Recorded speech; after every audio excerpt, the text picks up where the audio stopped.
What is going on, Lucid fans? Welcome back to Financial Journey. So today I want to do a little bit more of a different type of video, and that is in regards to still their upcoming earnings. In case you do not know, is on February 28th, 2022 after market close. And I have been bringing this up over the last couple of videos quite a lot, and I generally do have a very bullish stance. At the end of the day, I do strongly feel, in my opinion at least, I like to give the good, the bad, and the ugly. I like to bring up the risks just so you guys as investors know that, and you guys can do your own due diligence. But there has been some comments saying them ignoring some of the big facts and risks out there. So just to humor, I am doing a video on potentially the risks involved for their upcoming earnings and how potentially it could go wrong. Again, I am a very bullish stance on Lucid, so that is kind of take that how you see that. But before I get into any of that, you guys know the deal. Smash the thumbs up, subscribe. If you are new to the channel, I do daily videos on trending stocks, crypto, I do it all. So make sure you do subscribe. Also, take a look at my Discord, link in the description below. It's a good place to be, a lot of good chat. And with that said, let's get right to it. So like I've been saying over the last couple of videos, their upcoming earnings February 28, 2022 after market close. There's going to be a lot of things discussed there. Earnings per share, revenue, new updated reservation numbers, and also future guidance. So those are one of the main points that a lot of investors should keep in mind. And at the end of the day, when they do issue their numbers, revenue numbers and earnings per share are going to be among the first numbers that do come out. And I guarantee it, once revenue numbers do come out, people are going to associate that to figure out exactly how many 2021 deliveries and production were actually done and to see if it was in line. And even in my previous videos, in my opinion at least, I have given a fair risk saying that potentially we might have missed that 2021 deliveries. That would be a very big negative, but at the end of the day, there's going to be a lot of positives that do come from that. But like I said, just keeping in line with this video is going to stick with mostly the negatives. So looking at this, technically, it does bring up, as of right now, the estimate of 59.87 million for revenue. That's what the forecast is. So when revenue numbers do come out, if it is below that 59.8 million, then hypothetically, they did miss on their actual production and delivery. So that is one thing to keep in mind, especially coming from an investor standpoint. And like I've been saying as well, these numbers are going to be the ones that come out first. So most likely, there's going to be a little bit of sell-off, especially if it is actually below the actual amount of 59.8, give or take, or just 60. So that's something, like I've been saying, people are going to watch very closely, and there's going to be a lot of volatility, a lot of great buying opportunities. But at the end of the day, if there is a dip, then most likely I do anticipate it just getting eaten up very fast, because as it has almost every single dip over the last little bit, it bounces back, and Lucid is known for its epic bounces. So that's one risk, just so you are aware that revenue, potentially a lot of people are going to be eyeing that and equating that to actual number of deliveries and for 2021. And just for information purposes, and again, just to clear the air, hypothetically, Q4 earnings is only up until December 31st. So if they are still delivering vehicles as of right now, they will not be counted for Q4. So just keep that in mind. I know that might be a little bit obvious, but there is a lot of new investors when it comes down to Lucid, and you might not actually have ever listened or paid attention to any earnings. So that's something to keep in mind. And like I've been saying as well, earnings per share. So earnings per share is going to be another thing that people are watching for. A lot less likely people are going to be paying attention to that, more so just the revenue and reservation numbers and things like that. But still, earnings per share is still technically important.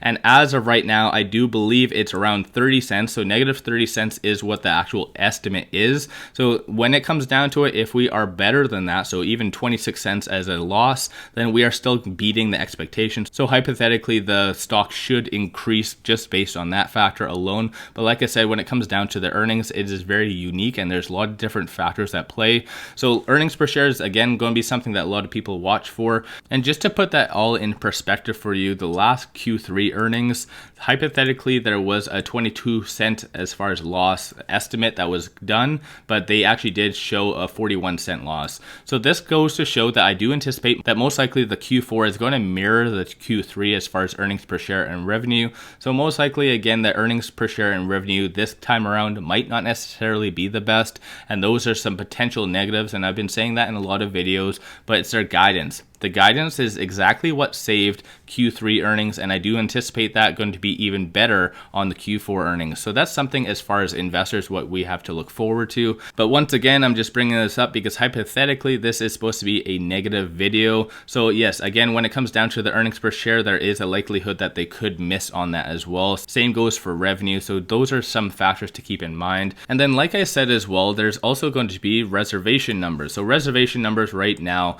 13,000 thousand is what they tentatively had. Q3 did show and reflected 17,000, so they did go up. Hypothetically, there is some estimates saying that it is going to be 23,000, so that's as well something to look forward to, roughly about 2,000 per month. So in theory, that should cause the price alone to go up. But again, when it comes down to it, that is a assumption based on my part and a lot of other people's parts as well. So at the end of the day, they might have only went up 1,000, which in theory, that would cause the stock to go down, definitely well below their estimates. So that's something as well. Reservations is going to be another thing that people are paying attention to. But at the end of the day, there is so many different studios throughout the states that have been popping up. I do anticipate that is going to show and definitely show a good demand when it comes down to number of reservations. In addition to throughout Europe as well, there's a big demand starting to pick back up right there. And I am a big fan of their growth. But in the end, though, I do anticipate that the actual reservation numbers will be in line, give or take around the 23 to 24,000. But at the end of the day, like I said, it could be a lot worse than that. So that's something as well for us to keep in mind. In addition to that, hypothetically, worst case scenario, it could actually go negative. Again, I don't anticipate that, and even the biggest bears out there aren't really saying that, because at the end of the day, all of these reservations are technically refundable. So that's one of the biggest differences between Lucid and Tesla. Tesla's, all of their reservations and their actual deposits are not refundable, whereas Lucid's is. So hypothetically, if I wanted, I could actually put a down payment and put a deposit on a Lucid, but at the end of the day, if I cancel it, then I get my money back. So that's one very big positive coming from an investor for Lucid, but that does ultimately mean that this number of 17,000 could potentially go lower than that. So that's something for us to keep in mind. When it comes down to it though, those are some big numbers. Like I said, when it comes to their guidance, that's where I have the biggest anticipation, but at the end of the day, there is a lot of things that could go wrong with that. Peter might just be very silent and absolutely say nothing. They might not talk about the growth, might not talk about gravity, might not talk about anything. If anything, they might just say supply chain issues, similarly what actual Tesla and Ford did, and then possibly just leave it at that. So when it comes down to it, there is a lot of high expectations on their guidance as well, like I've been saying, and that's one of the biggest things I'm excited for. But keeping in line and just keeping it real with a lot of you guys, it could go very much wrong. They definitely might not say absolutely anything other than citing supply chain issues, which would definitely hurt the stock considerably. And looking at this, I just want to show you briefly. So at the end of the day, it does go to show hypothetically what big whales are doing and what the general consensus is. And over the last couple of videos, I have been bringing this up because I have been noticing this, but it does show that as general on the options activity front, the puts are definitely doubling down. And looking at the options activity for last week in particular, it does show that there was $48 million worth of options being done on Friday, with only 5% of them positive. Overall from the week though, there was $91.67 million worth of options being done, with only 26% positive.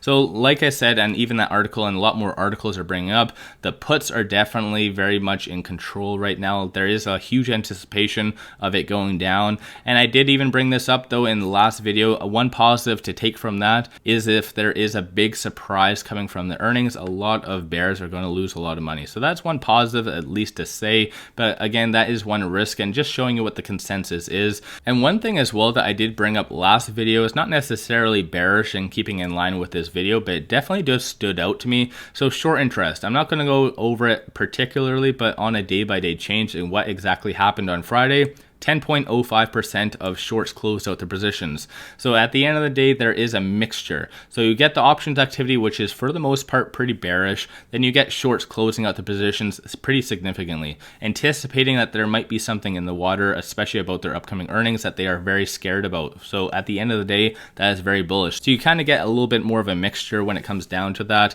So like I said, this whole video is potentially the risks that might come from their earnings. And I'm not really a big fan of doing this video. I just wanted to do this just to humor a lot of individuals, but like I said, and obviously I'm sure you guys get, I'm a very big bull when it comes down to Lucid. I have huge anticipation for their upcoming earnings, but keeping in line with the technicals as well, hypothetically, a lot of the technicals are showing pretty bullish right now, especially we did have a nice little bounce back over the last couple of days, especially with more so the Russia tensions. But ultimately, the Russia tensions did show hypothetically where we could go, which was the low 21s.